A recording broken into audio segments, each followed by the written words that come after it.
On the afternoon of August 15, 1941, a petite 24-year-old Belgian woman walked unannounced into the British Consulate in Bilbao, Spain. With her were 3 bedraggled Allied soldiers. She had just guided them across 800 kilometers of Nazi-occupied territory and over the Pyrenees mountains. The British diplomats simply could not believe her. How could this slight, attractive young woman, looking barely 20, have accomplished such a feat? They suspected a German trap. Yet Andrée de Jongh, codenamed Dédée, would prove them spectacularly wrong. Over the next 17 months, she would personally escort 118 Allied airmen to freedom across 24 round trips over the Pyrenees. The escape network she founded, the Comet Line, would save 776 Allied personnel, making it the most successful escape network of World War II. This is the forgotten story of the woman the Germans called a little girl, whose youth and gender both hindered and ultimately saved her life. When World War II engulfed Europe, Andrée Eugénie Adrienne de Jongh was 23 years old. Born on November 30, 1916, in Schaerbeek, Belgium, she had grown up in a town then under German occupation during the First World War. Her father, Frédéric de Jongh, was a primary school headmaster who instilled in his younger daughter a powerful sense of justice. He called her Little Cyclone because of her determination to make things happen. The most formative influence came from a story he told her about Edith Cavell, the British Red Cross nurse executed by the Germans in 1915 at the Tir National in Schaerbeek for helping approximately 200 Allied troops escape occupied Belgium. This tale of a woman martyred in her very hometown would haunt and inspire Andrée throughout her youth. She trained as a nurse, explicitly inspired by Cavell, and worked as a commercial artist in Malmedy.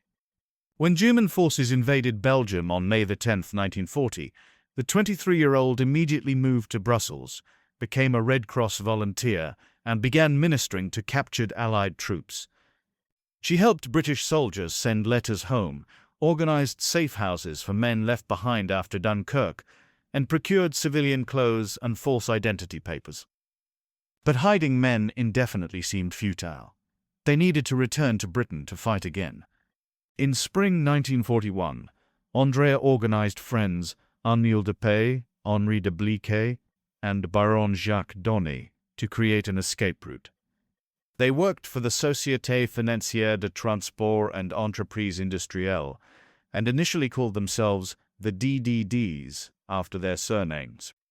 The group suffered an immediate blow when Henri de Bliquet was arrested in April 1941 after infiltration by Prosper de Zita, a Belgian collaborator. It was an ominous portent of things to come.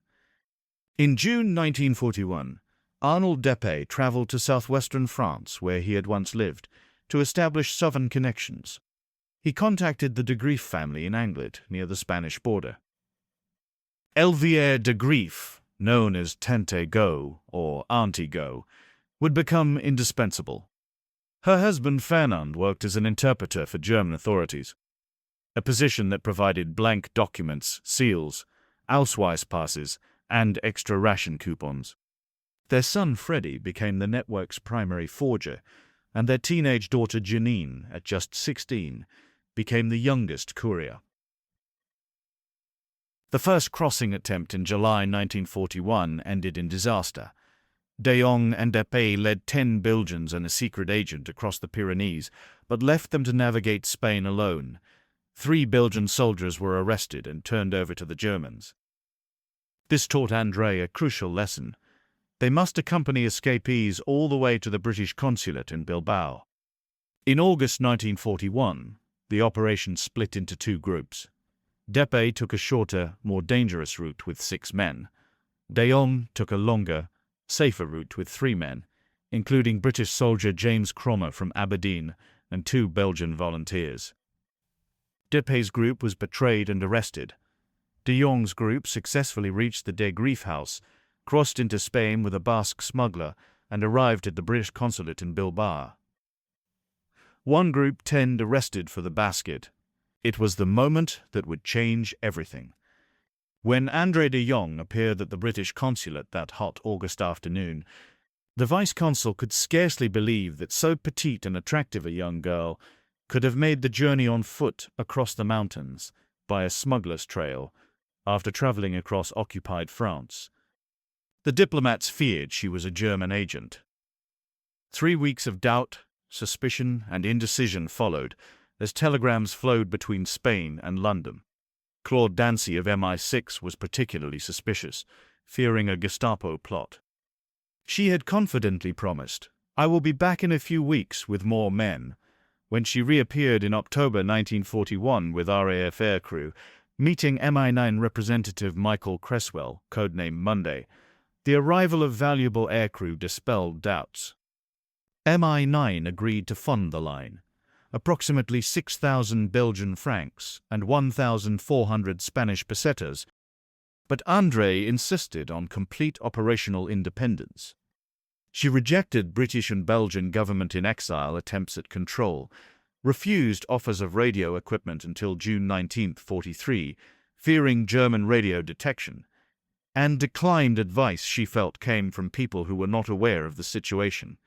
Lieutenant James Langley of MI9 later admitted the Comet Line's intransigence and failure to make use of some of the help we offered them nearly drove me frantic. Yet once proven, British officials became devoted supporters. Donald Darling gave her the codename Postman. Airy Neve, the former Colditz escapee now coordinating MI9 operations, described her as one of our greatest agents and a pure heroine of legend. The standard Comet Line route became Brussels to Paris by train, crossing the Somme at Corbie, Paris to Tours, to Bordeaux to Bayonne or Saint-Jean-de-Luz by overnight express, Bayonne to Urugue by bicycle or on foot. Then the Pyrenees crossing, approximately 7 kilometers to the Spanish border, an 8-hour night march covering 25 to 26 kilometers, through mountains 500 to 600 meters high. In Spain, the route ran from Oyarzun to San Sebastian, to Bilbao, to Madrid, to Gibraltar, and finally by air to Britain. The network earned its name Comet from the speed of operations. In one remarkable instance, an RAF bomber crew was rescued in just 1 week. Andrée had a ritual introduction for the airmen she escorted. She would say, "My name is Andrée, but I would like you to call me by my code name, which is Dédée, which means little mother. From here on, I will be your little mother, and you will be my little children. It will be my job to get my children to Spain and freedom." One airman responded, "Our lives are going to depend on a schoolgirl." But British airmen quickly learned she was anything but a schoolgirl. They described her as having eyes absolutely burning with an air of supreme confidence. Her physical appearance, frail and appearing barely 20, was her greatest asset and weapon. Germans simply could not conceive that such a young woman could lead an underground network. The operational network she built involved an estimated 3,000 civilian volunteers, of whom 65 to 70% were women. Safe houses dotted the entire route. In Brussels, the Swedish canteen, directed by Baron Jean Grindel, codenamed Nemo, served as headquarters. Multiple apartments belonging to Betty Warnen, Elizabeth Leblois, the Marshall family, and the Neve family sheltered airmen. In Paris, the De Jongh family apartment became a staging point. In Anglet, the Ville of Oisère, less than 1 kilometer from the German commander's house, served as the southern base. At Ourigny, Frontier Usandiza's farmhouse was the final stop before the mountain crossing. The network's security methods were sophisticated. Airmen traveled with escorts but maintained distance on trains, were instructed never to speak, and hid behind newspapers. Young female couriers attracted less German suspicion. Code names were universal. Airmen were parcels. Communications were letters. Tight compartmentalization meant helpers were warned to expect no longer than 6 months before being arrested. Every crossing brought danger. The Pyrenees themselves killed. the 8-hour night march through mountains in all weather, over rugged terrain, crossing the swift-flowing Bidasoa River, claimed lives even without German intervention. Florentino Goicoechea, the primary Basque smuggler, made over 70 crossings, carrying injured airmen on his back, guiding groups through snowstorms, and once carrying an airman who had broken his ankle for 18 miles through the mountains. But the greatest danger came from human betrayal. The Germans offered substantial rewards for information: 1,000 Reichsmarks for captured Allied airmen, 10,000 Reichsmarks for resistance organizers. The network suffered repeated infiltrations. The most devastating came from Jacques Desubris, known as Jean Mason, who infiltrated the network in late 1943 and was responsible for approximately 15 arrests. Working closely with Gestapo operative Pierre Boulez, Desubris reported directly to German intelligence. His betrayals led to the execution of several key operatives. Another traitor was Pierre Boulez himself, who had previously infiltrated the Burgundy Line and then targeted Comet. His methodical work helped the Gestapo systematically dismantle parts of the network. The Germans called their operation to destroy the escape lines Aktion Heckenschütze, sniper operation. The campaign was ruthless and effective. On the night of January 15, 1943, Andrée de Jongh was guiding 3 British RAF airmen across the Pyrenees. They were at Ugny preparing for the crossing when Gestapo agents surrounded the safe house. Someone, possibly infiltrator Jacques Desubris or another informant, had betrayed them. She was arrested along with the 3 airmen, Sergeant Norman Davies, Flight Lieutenant Bob Grimes, and WGCDR James Barrett. Franco, Jean-Francois Nothomb, her deputy, was not present and escaped to continue operations. The Germans interrogated her extensively. They simply could not believe that she, barely looking 20, was the mastermind and organizer. During interrogations at Avenue Louise in Brussels and later at Fresnes prison outside Paris, German intelligence officers repeatedly suggested she must be working for someone else. A man must be the real leader. Andrée never wavered. She insisted, repeatedly and emphatically, that she alone had founded and directed the Comet Line. She protected others by taking full responsibility. This incredulity saved her life. Under Nazi policy, leaders of resistance networks faced execution, but the Germans classified her as merely a guide, not the organizer. She was sentenced to imprisonment rather than death. From January 1943 to liberation in April 1945, Andrée endured 28 months in concentration camps.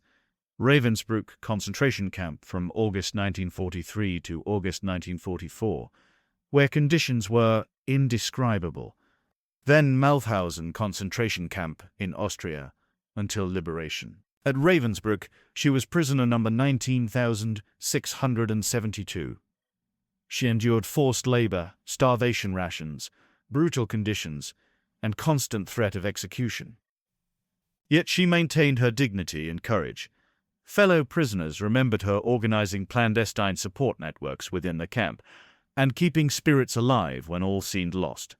On April 22, 1945, the U.S. Army liberated Mauthausen. Andrée weighed less than 80 pounds and was suffering from tuberculosis, but she had survived. Her father, Frédéric Dion, was not so fortunate.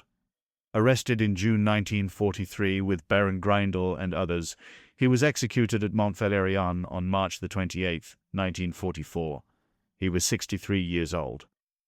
Before his execution, he wrote his final letter. He expressed pride in his daughter's work and his own small part in saving Allied lives. He called her his little cyclone. The casualties among Comet Line helpers were staggering. Best estimates suggest 290 of the 3,000 volunteers were executed or died in concentration camps. Florentino Goicoechea's wife Carmen and daughter Pilar were arrested in retaliation for his activities but survived. Antoine Dussel, Jacques Cartier, who reconstituted the Brussels Centre in 1943, drowned crossing the flooded Bidasoa River on December 24, 1943, along with American pilot Jim Birch. Arnold Dédée, co-founder, was arrested in August 1941 and imprisoned for the remainder of the war. But many survived. Elvire de Grief, Tante Go, avoided arrest throughout the war, continuing operations until September 28, 1944, when she flew 4 airmen from liberated Biarritz to England. She received the George Medal. Micheline Dumont survived and exposed and filtrated Dédée in May 1944. She received the George Medal and died on November 16, 2017. Jean-François Nothomb, Franco, who replaced Andrée as primary escort, was arrested on January 18, 1944, but survived concentration camps. He received the Distinguished Service Order. Florentino Goicoechea was shot 4 times on July 26, 1944, but was dramatically rescued from a Bayonne hospital when resistance members disguised as Gestapo agents arrested him and spirited him away. He survived, receiving the George Medal and Legion of Honor. The 3 British RAF airmen arrested with Andrée on January 15, 1943, all survived the war in prisoner of war camps. The statistics tell an extraordinary story. In 1776 to 800 successful evacuations, sources vary slightly, the Comet Line saved primarily British and American airmen, with some Belgian volunteers and other Allied personnel. Andrée de Jongh personally escorted 118 people to freedom in 24 round trips across the Pyrenees from August 1941 to January 15, 1943, a period of just 17 months. She averaged more than 1 successful round trip per month through some of the most heavily guarded territory in Nazi-occupied Europe. The southern section alone spent 17 million French francs, equivalent to $5 million in 2017. The British provided consistent funding once the line was proven, recognizing that training a bomber pilot cost £10,000 and a fighter pilot £15,000. Making rescue economically vital beyond the moral imperative. After spring 1944, with Allied invasion imminent, the network stopped transport operations and created holding camps in remote areas. Brittany, the Belgian Ardennes, and Fréteval Forest near Château d'Eaume. Elvire de Grief made a final Comet Line operation on September 28, 1944, flying 4 airmen from liberated Biarritz to England. On February 13, 1946, Andrée de Jongh walked into Buckingham Palace to receive the George Medal, the highest British award to a civilian.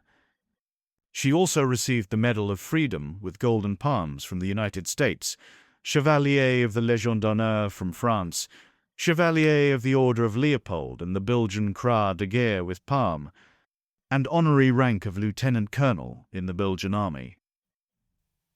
In 1985, King Baudouin made her a countess in recognition of both her wartime service and her subsequent humanitarian work. For Andrée chose an extraordinary path after liberation. She completed her nursing studies and dedicated herself to working in leprosy hospitals in Africa, fulfilling the dream she'd held since age 15. She served in the Belgian Congo, Cameroon, Ethiopia, and Senegal for over 2 decades.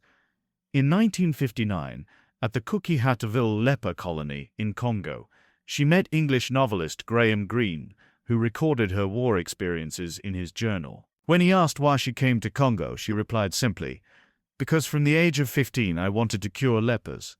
If I had delayed any longer, it would have been too late." In Addis Ababa, at the Gate Clinic, working with colleague Thérèse de Wael, they cared for over 4,000 leprosy patients. Few who met her during these years in Africa knew of her wartime exploits. When her mother was dying, the RAF made an unscheduled stop in Addis Ababa to fly her to Belgium, then returned her to Ethiopia. A final gesture of gratitude from a service whose airmen she had saved. Eventually, in failing health from her concentration camp experiences, she returned to Brussels, where she maintained connections with Comet Line associations and reunions with survivors from England, America, Canada, and Australia. On October 13, 2007, Andrée de Jongh died at age 90 at the Clinique Universitaire Saint-Luc in Brussels.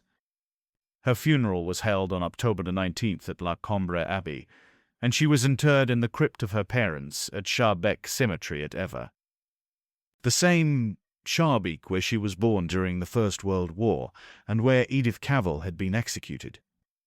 Her legacy endures in multiple forms.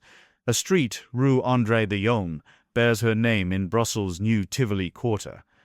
The Dans les Pas de Minique walking trail, a 10.3-kilometer French-Belgian hiking circuit inaugurated on May 9, 2015, follows the route used by the Comet Line.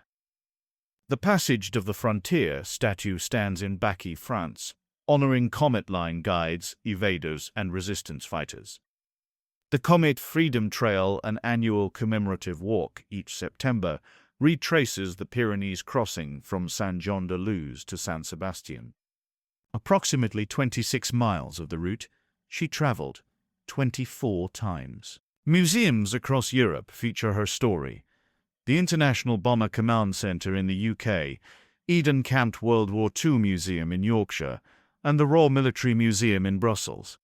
Annual wreath-laying ceremonies continue at the Kokelberd Basilica Memorial, where a plaque commemorates the help given to Allied airmen. Andrée de Jongh's story encapsulates a profound historical irony. The same characteristic that made British and German officials skeptical, her youth and gender, proved to be her greatest operational advantage and ultimately her salvation. The British couldn't believe she had accomplished such feats and initially suspected a trap. The Germans couldn't believe she masterminded the network and spared her from execution. Both were prisoners of their own prejudices about what a young woman could accomplish.